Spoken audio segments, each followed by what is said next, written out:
Doma Sports Talk, worldwide, with some news from the world of boxing. So y'all know what time it is. You ain't in a rush to get concussed, baby. Now, we gonna talk heavyweights. We've been talking about them all. Tyson Fury, Deontay Wilder, Anthony Joshua, Terrell Miller, Dillian White, Joseph Parker. We get them all in there because there's a lot of things going on with the heavyweight division. And most of the time, we're talking about who people know. All of them that I just mentioned probably ain't in a rush to fight. And that's Louis the Real King Kong Ortiz, right? But right now, I want to readdress some things. And one is, the little ticket thing going on. The little pre-sale record that Anthony Joshua and Jarrell Miller set for Madison Square Garden, which I told you at the beginning of one of my videos that I didn't believe in the first place. That's why I'm not reporting about it, right? Because, I didn't believe that. Because my reasoning was, Eddie Hearn said it. It's not like it's coming from other sources.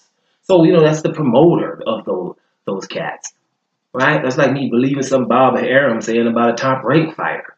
This is their job. So, I didn't even go there and believe that or we talk about it. So, at the end of the day, yeah, the tickets are gone and they got them for cheap. Gonna sell them from way more expensive in England somewhere. They bought up the tickets like they do with music and any other branch of things where things got to get sold quickly, right? They do it in music to get chart positions. Buy 5, 10,000, 15,000 LPs or whatever, or singles, so they can get chart movement, right? It's how it goes in business. So that's what I would expect, right? That's okay, yeah, that's what you need to do something because the April 13th Wembley they didn't go. So the Zone and Eddie Hearn figured out, well, let's buy these tickets and sell them for way more. The highest ticket was $2,500. They're gonna be selling for $15,000 in England. So whatever, right? For me, that was just fake, right? And it just reminds me of the national emergency in America right now. It's just fake, right? And you can get away with it if you have a strong base, which is not good because a strong base is very similar to a cult. When a cult, when everybody finds out that the cult ain't wrong and at the end, everybody got to kill themselves, including the man who started it, right? A base is not good. That's why everybody watches Walking Dead and all that stuff, zombie stuff. That's what that is. It means the guy at the head can do whatever, and you're going to still be falling. I'm talking about one of us, right? Now, the national emergency, we got a problem at the border, southern border, right? Which is a big lie. It's the least amount of crossings illegally since the 70s. Those are the stats coming from, President Trump's people. But they still say it's a national emergency to the point of a month ago shutting down the government for something at the border that's not a problem, right? Then inviting people who have had something. So a few illegal immigrants come over, and what do they do? You might have a little crime there, here or there. There are incidents. They do exist, right? And the families of those are in mourning, and they will be invited to the White House. But there's the empathy there, right, against the people that have done something to come and commit a crime. But what about the crime in America, where 70% of the hate crimes are from white supremacists, white people or supremacists, right? 70% of all hate crimes, 70, not 17. Make sure you get this, is 70. That means damn near all of the hate crimes are from one type of person. Now, a national security would also be, the parents of the black kids that are killed by white cops. And a whole lot of them. So my point is, if you're going to invite those people to the White House, invite them all. Invite that too. Have empathy for that. That's national security because those are people who are native. Not really Native Americans, but were born in America, nurtured in America. Gets a weapon, learns how to shoot it, but can't seem to aim when he's shooting at a brother. And we don't say nothing about the people that are kneeling in football, American football games, just kneeling to bring awareness, not making a national emergency, not shutting down government for it, just kneeling so bring awareness. And these called SOBs. What do? Nothing, right? Because it sounds like most of his base wants to hear, hey, SOBs, they need to get fired. What happens? Everybody down with it. Just like we said, let's build a wall, right? What kind of people want a wall first? Then second, what kind of people want a wall and want somebody else to pay for their damn wall? What kind of people are that? Right? That's America. What kind of people are that? Suggestion? Build a wall. Yeah. An American taxpayer. You want a wall that American taxpayers will want to pay for? I tell you a wall that American taxpayers would help and be willing to pay for would be if you get all of the white supremacists, racist Americans, give them 3 or 4 states. Don't need more. Remember, guys, states are bigger than countries in Europe. Give them about 4 countries and build a wall around that. And I guarantee American taxpayers will help build that wall as tall as you want it. Just, hey, okay, you got, here's your, and we call it another kind of country. Call it something else. And you can be there and embrace your hate and your hateful ways, right? But stop mixing in between society where human being means something. And there's not somebody that's entitled and better than the rest. Because our Congress and everything has let our president act up 2 years. As soon as the Democrats get in January, things are starting to happen, investigations are going down, right? And people are like, don't investigate them, right?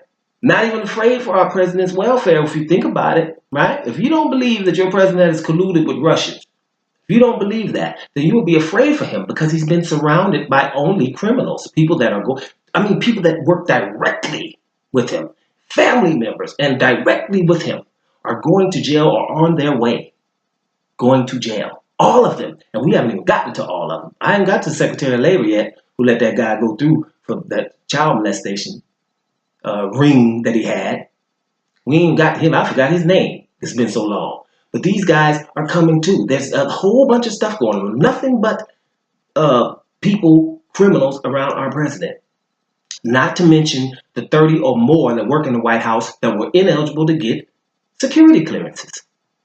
I don't know, has the president hired anyone that is not a criminal? Like anyone. And this is me. I'm just spitting this just straight up. It ain't like I wrote nothing down or nothing like that. It's just things that I don't watch news all damn day. It's ridiculous. And there's no outrage by it. There's no outrage by it. These people that are still supporting this guy, right, are the people that wanted him in the first place. Get Obama out.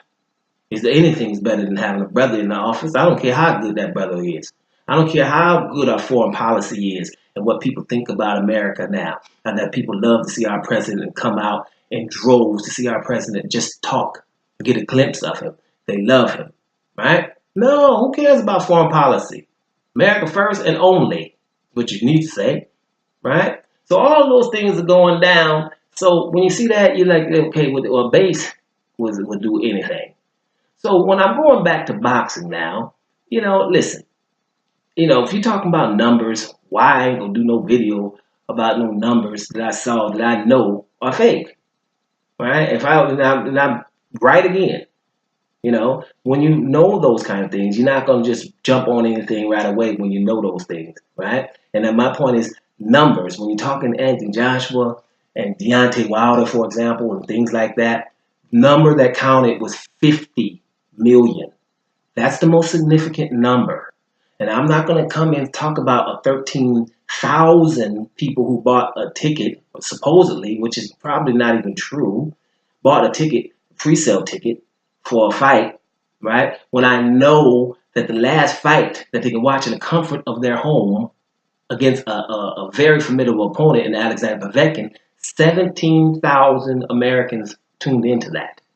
So I'm pretty sure if it's just 13,000 that went to go ticket in America, only 100 of them American. You understand what I'm saying? You can't get to Alexander Povetkin, right? It's for 17,000 people, all America tuned in. Guys, that's a regional high school football game. Probably part one. I'm just going to just for you people in England, a regional high school football game, right? 17,000 are tuned into that. That's just the families of the players, nothing else, right?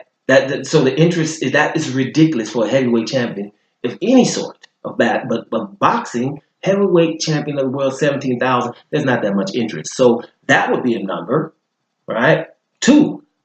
So it's some numbers to go at 80 million. Who Frank Warren, Dillian White, Anthony Joshua himself, Barry Hearn, right? If all substantiated, told you, confirmed it, that he could have got 80 million for those 2 fights against Deontay Wilder, 50 million for the first one, and 50 million that wasn't a flat fee. It was 50 million base fee, meaning if this fight sold more than 100 million, you get more. Those are numbers that count. Not that pre-sale fight tickets. You know what I'm saying? That's not that important if it were to be true. But if it's not, that's why you hold off on that. Don't get happy about any of that, because it doesn't matter anymore about who's more famous, because you got Tyson Fury with a big deal, about to get his biggest purse. Deontay Wilder, if he fights Tyson Fury, about to get his biggest purse.